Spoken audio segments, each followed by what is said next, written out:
Bentrovati su Garage Music Report. Torna il programma di Radio Veneto 1 dedicato alla musica emergente del territorio. Cittadini, per inviare ad ognuno di essi il suo affettuoso augurio. In questa puntata vi proponiamo un estratto del live e dell'intervista con Bologna Violenta, importante esponente italiano della musica grind. Tutelata dalla cosciente determinazione di tutto il popolo, dalla fermezza democratica di coloro a cui il popolo ha confidato il governo della cosa pubblica e dalla lealtà democratica degli organi dello Stato. Viva la Repubblica, viva l'Italia!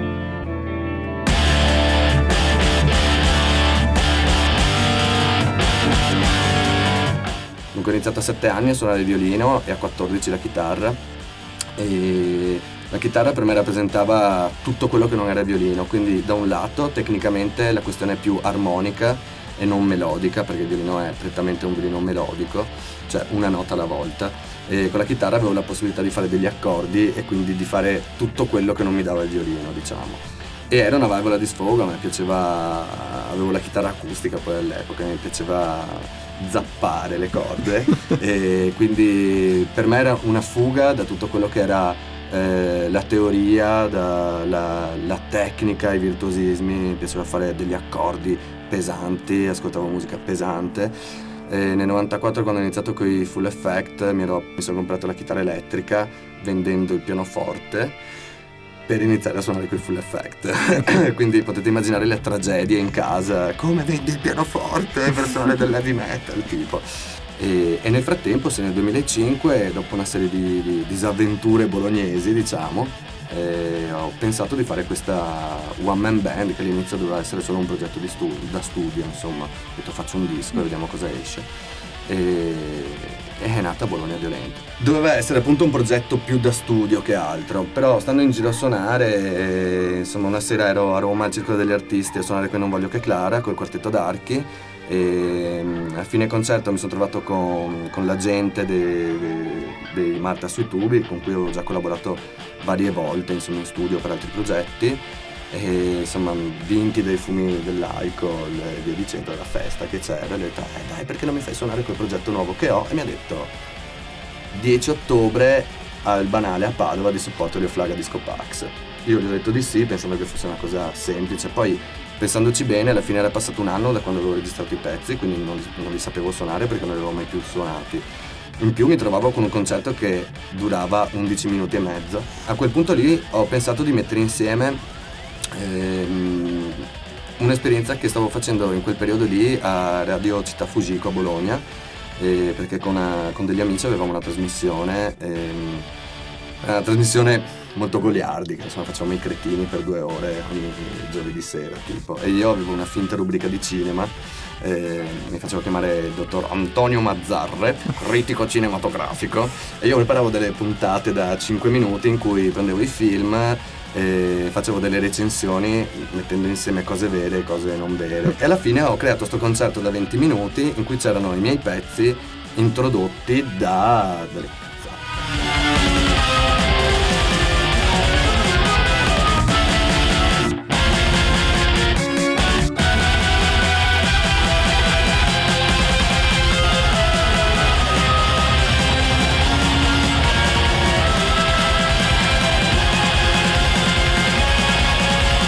Dal vivo sono da solo e questo può essere un grosso limite perché sono sempre come un imbecille sul palco.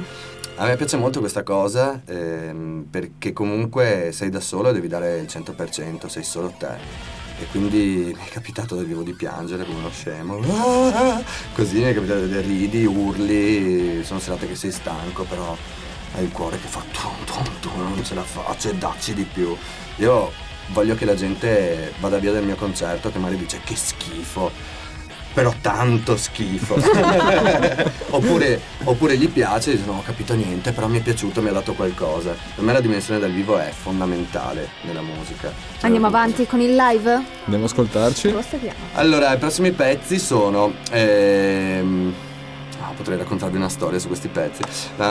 Sono 2 pezzi anzi un pezzo da Utopie e Piccole Soddisfazioni, che è Costruirò un castello con lei, ispirato alla storia di Coral Castle, la storia di quell'uomo americano innamorato della donna che lo rifiutava e da solo ha costruito una specie di castello con delle pietre enormi, spostandole con una tecnica segreta imparata da uno sciamano, una cosa così, e quando ha deciso di rivelare come aveva fatto, lui ha chiamato il suo migliore amico e ha detto: guarda, domani ci troviamo e ti spiego come ho fatto, e lui quella notte lì è morto. E poi sono dei pezzi tratti dal mio secondo album, Il Nuovissimo Mondo, e sono quelli più allegri, sono Morte e Maledetta del Demonio. Bologna violenta.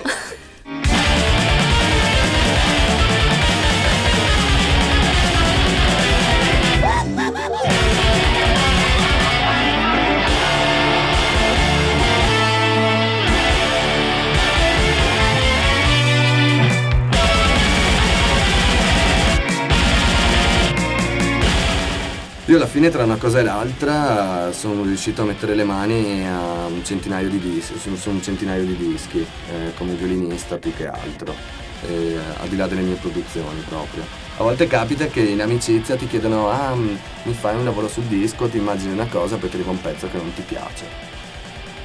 E non sai come prenderlo. E io o dico di no, però magari sai, c'è un legame affettivo con chi te lo chiede, ma gli ho detto di sì. A me dispiace insomma far star male le persone, poi a volte prendo l'impegno e dico: ok, allora questo pezzo qua devo fare in modo che mi piaccia alla fine, e quindi devo trovare delle soluzioni, insomma. Poi esatto, ognuno ha il suo modo di suonare, di fare musica, quindi finché faccio le cose per me, finché scrivo gli archi per me, so dove andare a parare. A volte ti trovi invece a lavorare su cose molto strane, su cose che io non farei mai. Ultimamente ho fatto un lavoro per Above the Tree, questo ragazzo marchigiano che fa queste cose con i loop, quindi fa dei pezzi molto dritti, tipo monotonali, che durano 5-6 minuti con il loop machine, queste robe qua, e non è facile perché tu ti devi esprimere sulla base di una nota, cosa che io non farei mai perché io sono violinista e ci deve essere il giro armonico, sai, tutte queste cose qua da scuola, no? Però questo è una sfida per me, a parte che, per dire, in questo caso mi piace molto quello che fa lui, proprio perché è così diverso da me, e devi trovare una soluzione a una cosa che magari ti piace però non sai veramente come venirne fuori, quindi per me è una crescita, e anche la musica che faccio io alla fine risente in maniera positiva di questa esperienza, insomma. Lanciamo un'altra tranche di pezzi? Sì? Vai, Metri cubi di sterco è il primo pezzo, e il secondo pezzo è Lasciate che i potenti vengano a me, e You're Enough, che è un pezzo che originariamente ha alla voce cantante gli Agoraphobic Nosebleed, e Re Merda è l'ultimo pezzo.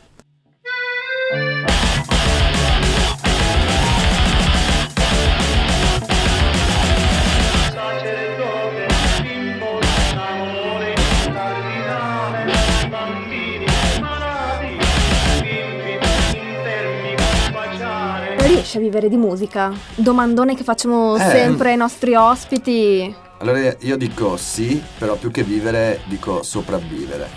Nel senso, la mia vita è votata alla musica da quando mi alzo la mattina a quando vado a letto la sera. Io rinuncio a tutto quello che è superfluo. Qualche mese fa mi hanno chiesto di fare d'apertura come Bologna Violenta ai Godflesh. E io sono tornato bambino, eccetera, eccetera. Alla fine lui ha visto il violino sul palco, mi fa: ma tu suoni il violino? Quindi, sì, sai, guarda, ho sempre sognato di avere i violini veri nel mio disco. E ho detto: io ho sempre sognato di fare i violini per te. No, non ci credo, e da lì mi ha mandato i file e ci sono i miei archi nel pezzo più bello del disco. Questo lo dice Pitchfork. Quindi sono queste cose, dici wow! E non sono andato io a rompergli le scatole, però poi i concerti lì non mi ha mica pagato. Ho fatto uno a Bologna, uno a Roma, pagato cosa, mi sono anche trovato a dormire, uno dei due a dormire per terra, tipo. Però non importa, ci tenevo a farlo e è venuto tutto spontaneo. Adesso siamo quasi diventati amici, ci scriviamo le mail, ciao, come stai? Cioè. Chapeau, Bologna Violenta.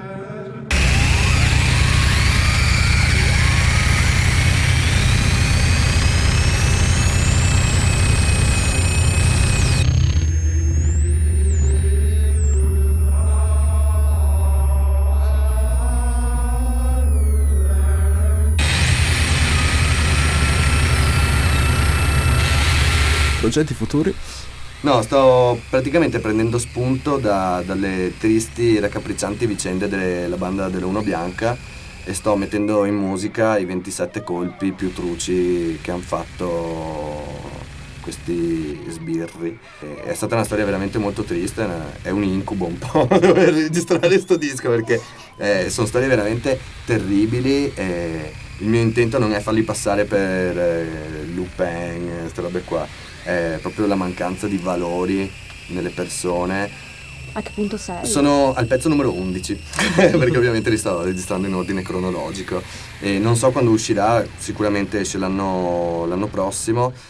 Basta, sto facendo questo adesso. Buonasera a tutti, gradirei sentire la canzone. Garage Music Report torna la prossima settimana. Questa puntata in versione integrale la potete trovare anche in video sul sito veneto1.it. L'appuntamento radiofonico con Garage Music è invece ogni mercoledì alle 18 sui 97.500 di Radio Veneto 1.